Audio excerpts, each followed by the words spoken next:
समज. आपण आमचा तो केवळ एक समज मानता. युवराज्ञी आपण थोरा घरी जन्मलात. माता पित्यांच्या मांडीवर लाडात वाढलात.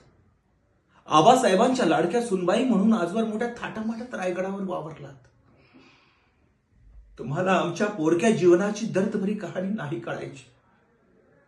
आम्हाला जाण आल्यापासून ठाऊक आहे फक्त आबासाहेबांच्या डोळ्यातला धाक. आमच्या मनावर कोरली आहे त्यांच्या ओठांवरली सुन्न जरब. आमच्या पोटात अजूनही कालवतं त्यांचं छत्र, त्यांचं सिंहासन, त्यांची राजमुद्रा. आग्र्याहून सुटकेच्या प्रसंगाची याद आली की रक्त अजून जळू लागतं. पोटात आतडी तटातटात तुटू लागतात.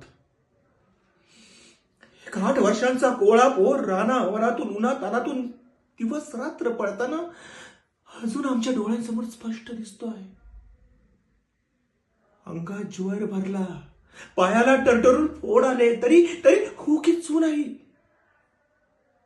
अपरात्री मथुरेला एका ब्राह्मणाच्या घरी मुक्काम पडला. मध्यरात्री खलबत सुरू झालं तेव्हा निराजी पंत सल्ला देतात, महाराज इथून सही सलामत सुटायचं असेल तर युवराजांना इथंच मागं ठेवून पुढची दौड केली पाहिजे. हात माझघरात घाणी येऊन तळमळत पडलेला पोर ते शब्द ऐकतो आणि धडपडत तसंच उठून बाहेर धावून येत.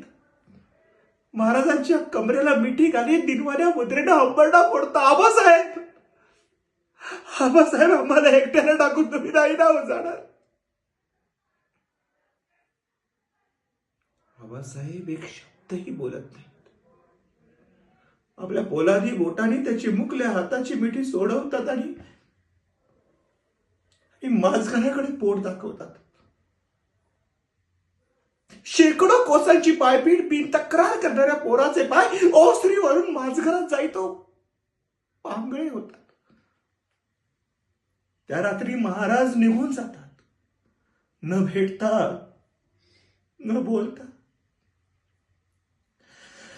युवराज्ञी एकच सवाल पुसतो, आम्ही आमच्या पुत्राशी असे वागलो असतो तर तुम्ही आमची संभावना कशी केली असती?